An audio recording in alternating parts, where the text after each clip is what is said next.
अस्सलाम वालेकुम students, welcome back. And इस चैप्टर का जो हमारा पहला इंपॉर्टेंट थ्योरी वाला लेक्चर है, आज हम वो शुरू करेंगे। वैलेंशियल इलेक्ट्रॉन पेयर रिपल्शन थ्योरी। जो हमने प्रीवियस लेक्चर्स देखे वो नॉर्मली मैट्रिक्स से जो था वो कोरिलेट करता था। ये वाली जो थ्योरी है ये एक डिफरेंट थ्योरी है। यहाँ पे वैलेंशियल इलेक्ट्रॉन पेयर रिपल्शन थ्योरी को समझने से पहले मैं आपको कुछ चीज़ें बताना चाहता हूँ। मैं एक सिंपल एग्जाम्पल लेता हूँ ऑक्सीजन की। ऑक्सीजन का जो आखिरी शेल है यानी कि वैलेंस शेल, वैलेंस शेल आखिरी शेल को कहते हैं। इसके आखिरी शेल में टोटल 6 इलेक्ट्रॉन्स होते हैं इस तरह। ठीक हो गया स्टूडेंट्स। जिसमें से ये जब हम वाटर की बात करते हैं H2O की, वाटर की, जिसमें से ये अपने 2 इलेक्ट्रॉन्स को जो है ना हाइड्रोजन के साथ शेयर करके बॉन्ड बना लेता है इस तरह, ये इस तरह और ये। तो यहां से ये वाले इलेक्ट्रॉन शेयर हो जाते हैं ये इस तरह। यहां पे एक बॉन्ड बन जाता है, यहां पे दूसरा बॉन्ड बन जाता है। ये जो इलेक्ट्रॉन बॉन्ड बनाने में हिस्सा लेते हैं ना, इनको हम कहते हैं bond pairs. These are called bond pairs. Okay. और ये जो बॉन्डिंग में हिस्सा नहीं ले रहे, ये वाले जो इलेक्ट्रॉन्स हैं जो सिर्फ सेंट्रल एटम यहाँ पे ऑक्सीजन है उस पर मौजूद हैं, इन इलेक्ट्रॉन्स को हम कहते हैं लॉन पेयर्स। Lawn pairs. और स्टूडेंट याद रखना, इन बॉन्ड पेयर्स को और लॉन पेयर्स को कोलेक्टिवली हम इलेक्ट्रॉन पेयर्स कहते हैं। इलेक्ट्रॉन हमेशा पेयर की सूरत में रहते हैं, electron pairs. So electron pairs are of 2 types. पहले हो सकते हैं bond pairs. Bond pairs 2 atom के दरमियान शेयर होकर इलेक्ट्रॉन जो है बॉन्ड बनाते हैं। 2 इलेक्ट्रॉन जब 2 एटम्स के दरमियान शेयर होकर बॉन्ड बनाते हैं, उन पेयर्स को हम बॉन्ड पेयर्स कहते हैं। यू कैन चेक, यहाँ पे आप चेक कर सकते हो। इसके बाद अच्छा, ये 1 इलेक्ट्रॉन पेयर भी हो सकता है सिंगल बॉन्ड के लिए, 2 इलेक्ट्रॉन पेयर हो सकते हैं डबल बॉन्ड के लिए, 3 इलेक्ट्रॉन पेयर हो सकते हैं ट्रिपल बॉन्ड के लिए। अच्छा, दूसरे हमारे पास है lawn pairs. Lawn pairs bonding में हिस्सा नहीं लेते, ये आज़ाद खाली मतलब सेंट्रल एटम के न्यूक्लियस के ऊपर होते हैं, यानी सिर्फ एक ही न्यूक्लियस इसको अट्रैक्ट कर रहा होता है जो कि सेंट्रल एटम का होता है। तो ये हमारे पास इलेक्ट्रॉन पेयर्स 2 तरह के हैं। अब लिवर्स के मॉडल के मुताबिक, जो लिवर्स का प्रीवियस मॉडल है बॉन्डिंग के लिए, जिसमें कुछ डिफेक्ट्स भी जिसकी हमने कुछ लिमिटेशंस भी देखी थी, उसमें हमने देखा था लिवर्स जो था वो मॉलिक्यूल के स्ट्रक्चर को एक्सप्लेन नहीं करता। लिवर्स ने वाटर का जो स्ट्रक्चर एक्सप्लेन किया वो इस तरह था। लेकिन जो मॉडर्न थ्योरीज हैं, जिसमें से अभी हम जो पहली पढ़ रहे हैं valence electron pair repulsion theory VSEPR, इसके मुताबिक वाटर का स्ट्रक्चर यूं बेंट होगा, यूं। तो ये पहली मतलब ये VSEPR थ्योरी के मुताबिक है, ठीक है, वाटर का स्ट्रक्चर। और ये हमारे पास लिवर्स के मॉडल के मुताबिक है। तो अगर हम लिवर्स के मॉडल के मुताबिक देखें तो वाटर का स्ट्रक्चर लीनियर है, लेकिन जो हमारी प्रैक्टिकल स्टडीज हैं, जो हमारे एविडेंसेस हैं, वो हमें बताते हैं कि वाटर का स्ट्रक्चर लीनियर नहीं है, बल्कि उसकी शेप यूं है, बेंट टाइप। इसको मैं एक्सप्लेन करूंगा अभी। तो ये जो हमारे पास बेंट स्ट्रक्चर बना है ना, इसकी जस्टिफिकेशन देती है ये थ्योरी जिसका नाम है वैलेंशियल इलेक्ट्रॉन पेयर रिपल्शन थ्योरी। तो सबसे पहले मैं इसके पॉस्टुलेट पे आऊंगा। सबसे जो पहला पॉस्टुलेट है इसका, वो आप देख लो, मतलब इसके जो अहम नकात हैं वो मैं यहां पर एक्सप्लेन करने लगूँ। both the electron pairs. अब इलेक्ट्रॉन पेयर्स 2 तरह के होते हैं, bond pairs and lone pairs will determine the geometry of the molecule।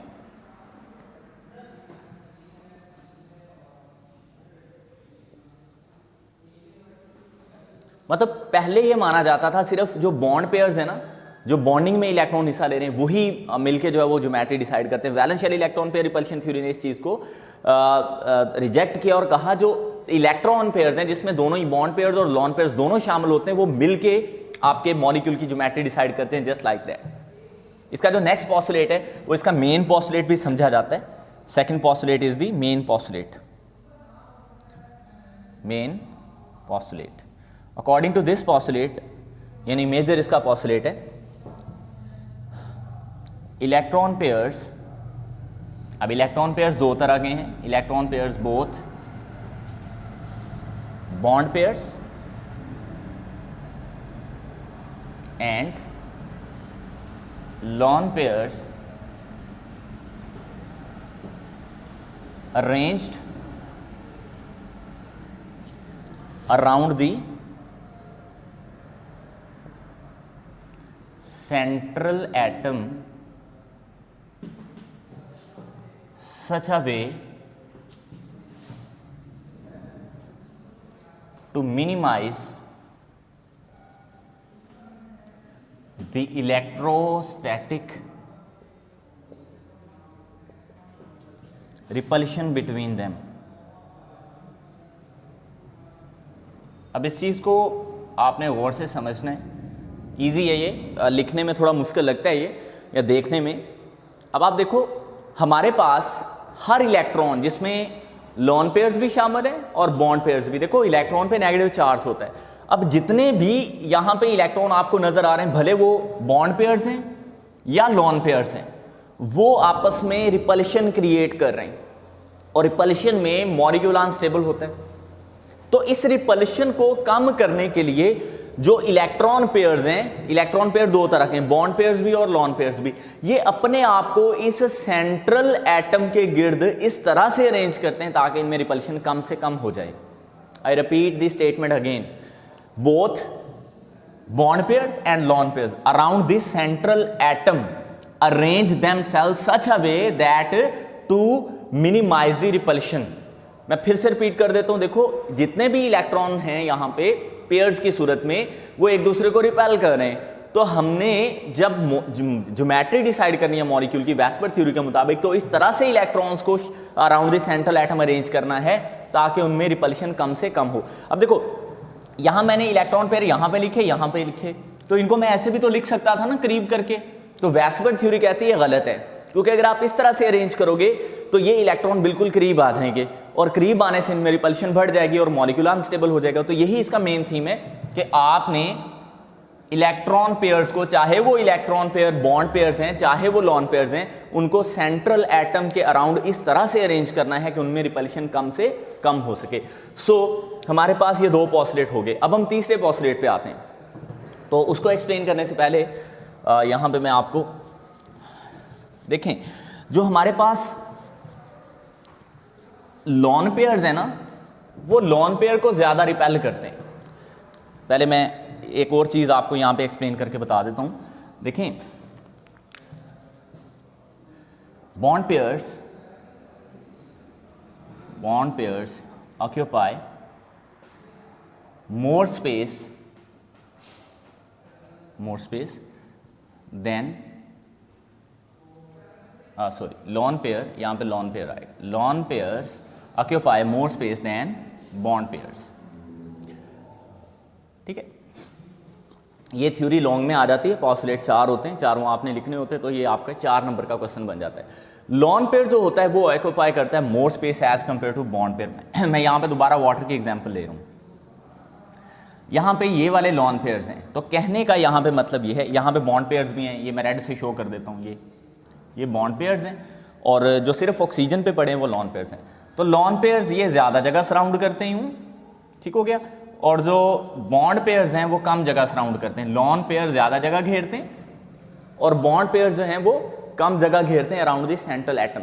अब इसकी वजह क्या है? इसकी वजह डिटेल में लिखी हुई है आपकी बुक में, उसकी डिटेल में आपको मैं बता देता हूँ, वैसे बोल के लिखूंगा नहीं। देखो पेपर में क्वेश्चन आ जाता है, why lone pairs occupy more space than bond pair. मतलब ये जो लॉन पेयर्स हैं इन बॉन्ड पेयर्स की निस्बत ज्यादा जगह सराउंड क्यों करते हैं, ये पेपर में क्वेश्चन आ जाता है।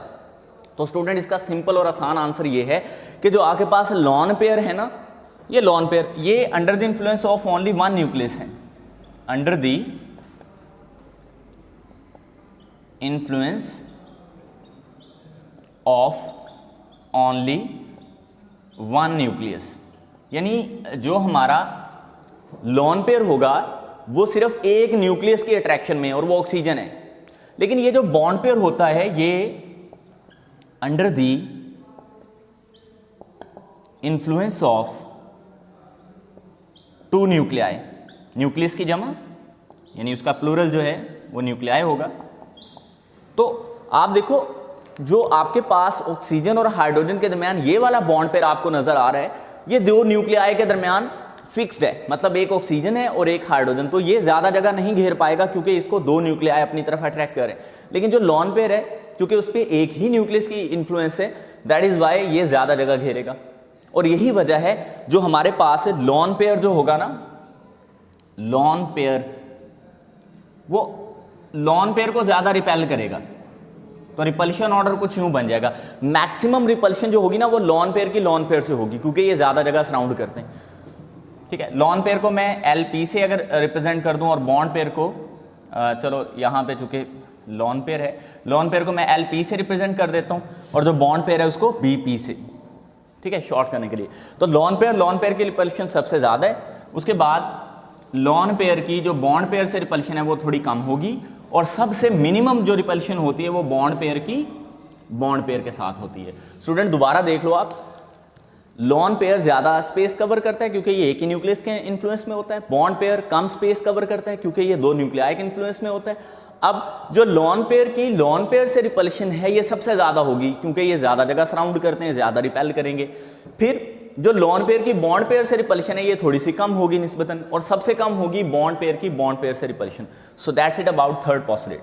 अब हम फोर्थ पे आते हैं।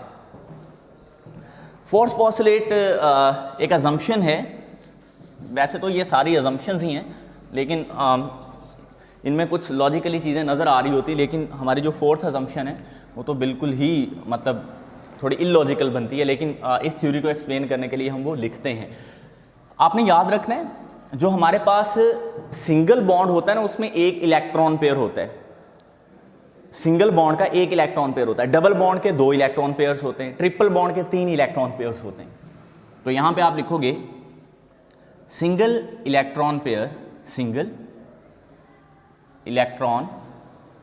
Pair occupy less space. ठीक है, सिंगल इलेक्ट्रॉन पेयर जो सिंगल बॉन्ड का होता है, सिंगल इलेक्ट्रॉन पेयर किस बॉन्ड का होता है? सिंगल बॉन्ड का। ठीक है, अच्छा इसके बाद जो हमारे पास डबल इलेक्ट्रॉन पेयर जो है, डबल या 2 इलेक्ट्रॉन पेयर्स, इसको डबल के बजाय आप क्या लिख लो, 2 electron pairs of double bond में 2 electron pair, double bond occupy more space, ये ज़्यादा स्पेस कवर करेंगे। और अगर हम ट्रिपल बॉन्ड की बात करें उसमें 3 इलेक्ट्रॉन पेयर्स होंगे, सो 3 electron pairs of triple bond will occupy maximum space. सही है, तो सबसे ज़्यादा जो स्पेस होगी ना वो हमारे पास 3 इलेक्ट्रॉन पेयर्स की होगी जब वो ट्रिपल बॉन्ड में होंगे, क्योंकि जाहिर बात है यहाँ पे अगर ये एक इलेक्ट्रॉन पेयर है, अगर इसको डबल से ट्रिपल कर दिया जाए तो ये ज़्यादा जगह सराउंड करना शुरू कर देगा। अगर सिर्फ सिंगल इलेक्ट्रॉन पेयर है तो उसकी जगह कम होगी। ठीक है, तो लेकिन जब यहाँ पे जो अजम्पशन है वो मेन देखने वाली है, लेकिन जब हम वेस्पर थ्योरी को स्टडी करते हैं ना तो हम चाहे हमारा वो सिंगल इलेक्ट्रॉन पेयर हो, चाहे वो डबल इलेक्ट्रॉन पेयर हो, चाहे ट्रिपल इलेक्ट्रॉन पेयर हो, हम उसको सिंगल ही कंसीडर करते हैं। मैं फिर से रिपीट कर देता हूँ, जो हमारा सिंगल बॉन्ड होता है ना उसमें सिंगल इलेक्ट्रॉन पेयर जो होता है वो लेस स्पेस कवर करता है, लेस स्पेस घेरता है। जो 2 इलेक्ट्रॉन पेयर्स होते हैं डबल बॉन्ड के वो उससे ज़्यादा स्पेस कवर करते हैं, और जो 3 इलेक्ट्रॉन पेयर्स होते हैं ट्रिपल बॉन्ड के वो मैक्सिमम स्पेस कवर करते हैं। लेकिन जब हम ये थ्योरी पढ़ रहे होते हैं तो हम सारे इलेक्ट्रॉन पेयर्स को सिंगल इलेक्ट्रॉन पेयर कंसीडर करते हैं। और इसमें अगर हमारे पास ए जो है वो सेंट्रल एटम हो, ए अगर क्या हो सेंट्रल एटम, ये आपने लास्ट पे लिखना है 4 पॉस्टुलेट के बाद। बी हमारे पास क्या हो बॉन्डेड एटम्स। तो हमारे पास जो वेस्पर थ्योरी के मुताबिक टाइप्स बन सकती हैं जिनको आगे हमने एक्सप्लेन भी करना होगा, वो होगी AB2, AB3 और AB4। तो इसको हम नेक्स्ट लेक्चर में एक्सप्लेन करेंगे। आई होप के थ्योरी आपको समझ आ गई होगी। अल्लाह हाफिज़।